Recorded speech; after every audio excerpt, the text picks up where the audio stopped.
मंत्री की विनती सुन राजा गुस्से से अपना कप तोड़ चिल्लाते हुए मंत्री की मौत का आदेश दे देता है। तुरंत सैनिक मंत्री को पकड़ देते हैं। मंत्री चिल्लाकर कहता है, महाराज मैंने जो कुछ भी कहा सच्चे दिल से कहा, मैंने आपको बिल्कुल सही सलाह दी है। महाराज कृपया राजकुमार रिजेंट को शादी से इनकार करने के लिए माफ कर दीजिए। उनका इरादा आपके खिलाफ जाने का बिल्कुल नहीं था। सी झुककर प्रणाम करते हुए कहती है, पिताजी, और मन में कहती है, मुझे मंत्री शू को भी जरूर बचाना होगा। राजा गुस्से से कहता है, युवराज क्या तुम भी यू मोरोंग को बचाने के लिए आए हो? सी कहती है, नहीं नहीं पिताजी, आपको तो पता है हमारी तो बनती ही नहीं। मैं तो आपके पढ़ने के लिए जरूरी कागज पत्र लेकर आया हूँ।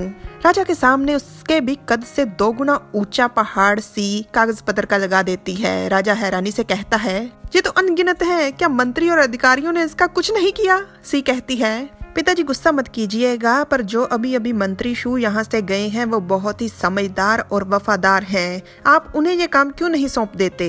राजा कहता है, ठीक है, मैं उसकी जान नहीं लूंगा, उसे कहो ये सब कुछ संभाल ले। सी राजा के कंधे दबाते हुए कहती है, पिताजी आपने बिल्कुल सही फैसला लिया है। 2 घंटों के बाद मंत्री शू उन कागजों में से निचोड़ निकाल कर लाते हैं और भी बहुत सारा काम। महाराज, हमें देश के खजाने, सेना के हथियार, डाकुओं की बढ़ती हुई डकैतियों पर रोक लगाना और कर के मामलों पर मंजूरी देना बहुत जरूरी है। ये जिम्मेदारी बहुत ही बड़ी है, मैं खुद से फैसला नहीं ले सकता। राजा घबराकर कहता है, ये सब मुझे पागल कर रहा है, क्या सच में इसे राजकुमार रिजेंट संभालते थे? सी हंसकर कहती है, पिताजी मुझे नौकरों से पता चला कि राजकुमार रिजेंट कई कई दिन और कई कई रातें लगातार काम करते थे। यूं इस तरह से रात रात भर जागने के कारण वो बीमार पड़ जाते थे, इतने कि उन्हें वैद्य जी के पास लेकर जाना पड़ता था। ये सब काम तो राजकुमार रिजेंट किया करते थे, वो भी बहुत ही अच्छे से, और केवल आपके लिए। पिताजी आपको तो उनका धन्यवाद करना चाहिए। राजा थोड़ा घबराकर कहता है, युवराज, इस तरह से राजकुमार रिजेंट को सजा देकर क्या मैंने गलती कर दी? सी राजा से बात करने के बाद बाहर निकलती है तो उसे रास्ते में मिलती है चेंग। कितने इत्तेफाक की बात है, आप भी यहाँ पर हैं। राजकुमारी, क्या आप मेरी जासूसी कर रही हैं?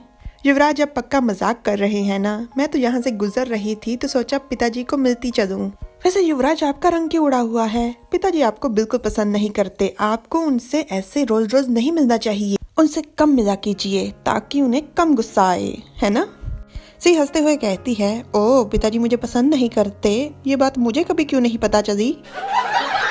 चंग कहती है, युवराज, आप पिताजी को खुश करने और सरकारी काम संभालने में बिल्कुल नाकारा और नालायक नठल्ले हो। युवराज, मुझे डर है कि अगर ऐसे ही चलता रहा तो एक दिन पिताजी। सी कहती है, आपके कहने का मतलब अगर ऐसा ही चलता रहा, आज नहीं तो कल पिताजी मुझे युवराज के ओहदे से निष्कासित कर देंगे। हाँ, मुझे इसी बात की तो चिंता है। सी चंग के कान में जाकर धीरे से कहती है, तो फिर आपको निराश होना पड़ेगा, क्योंकि पिताजी ऐसा कुछ नहीं करने वाले।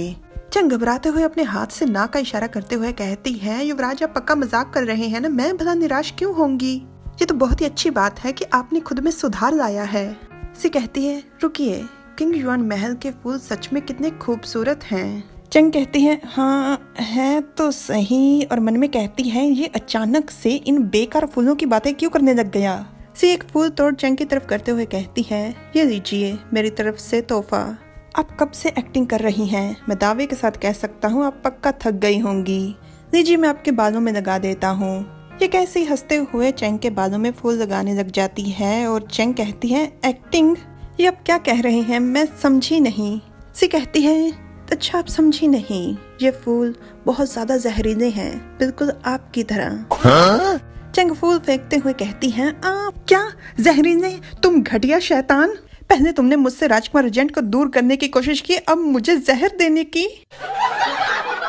सी कहती है, क्या अभी अभी आपने मुझे गालियां दी? मुझे सुनाई नहीं दिया, हवा बहुत तेज थी।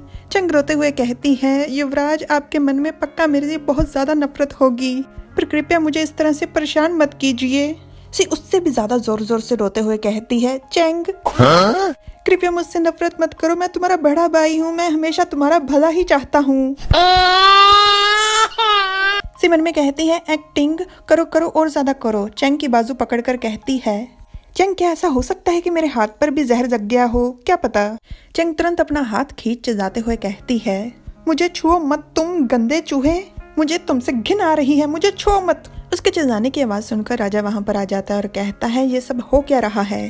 चेंग पहले तो राजा को देखकर चौंक जाती है और फिर तुरंत रोते हुए शिकायत लगाना शुरू कर देती है। पिताजी, युवराज लगता है मुझसे बहुत ज्यादा नफरत करते हैं, इसीलिए तो उन्होंने मुझे जहरीले फूलों के जरिए मारने की कोशिश की। सी फिर से चेंग से भी ज्यादा रोते हुए कहती है, राजकुमारी जाओ ही बहुत ही प्यारी, विनम्र और अच्छी हैं। मैं भला उन्हें मारने की कोशिश क्यों करूंगा? उल्टा मैं तो उनकी खुशी के लिए कुछ भी कर सकता हूँ। चेंग मन में कहती है, ये तो एक्टिंग करने में मुझसे भी ज्यादा अच्छा है, ये तो मुझसे भी ज्यादा जोर से रो रहा है।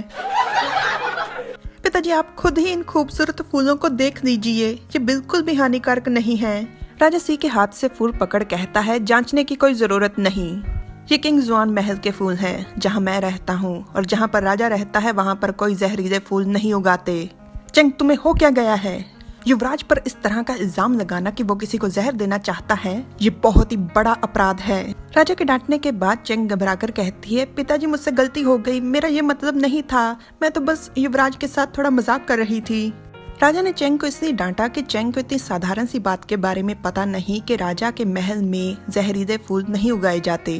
राजा फिर से डांटते हुए कहता है, अगर ये मजाक था तो तुम्हें युवराज से माफी नहीं मांगनी चाहिए। सी कहती है, पिताजी माफी की कोई जरूरत नहीं, वैसे भी राजकुमारी कोई मुझे नुकसान थोड़ी पहुंचाना चाहती थी, भूल जाइए इस बात को।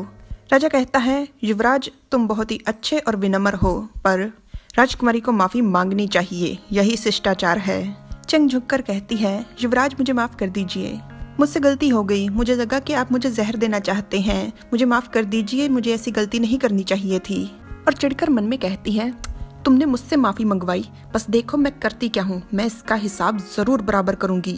सी हंसकर कहती है, राजकुमारी कितनी अच्छी हैं, आपने तुरंत अपनी गलती मान ली, सच में मैं बहुत ही खुशकिस्मत हूँ कि आप मेरी छोटी बहन हैं। चेंग मन में कहती है, पहले तुमने मुझे घटिया एहसास करवाया, फिर पिताजी को गुमराह किया, अब मुझे गलत समझ रहे हो, मैं तुम्हारे टुकड़े टुकड़े कर दूंगी। महल के बाहर संतरी आदेश लेकर पहुंच गया था यू के पास। राजकुमार, मुझे महाराज ने कहा है कि मैं आपको बता दूं कि आपके सर कलम करने की तारीख क्या है। यू मुस्कुराकर कहता है, आखिरकार महाराज मेरा कत्ल करने जा रहे हैं। सी की इतनी कोशिशों के बाद भी आखिरकार राजा ने अपना फैसला नहीं बदला। इससे अच्छा होता चेंग ही चली जाती विनती करने। वैसे तो यू इस कहानी का हीरो है, वो मर नहीं सकता, परंतु सी उसे कैसे बचाएगी ये हमें आने वाले पार्ट में पता चलेगा। Like, share, subscribe, comment. Thanks for watching, bye bye.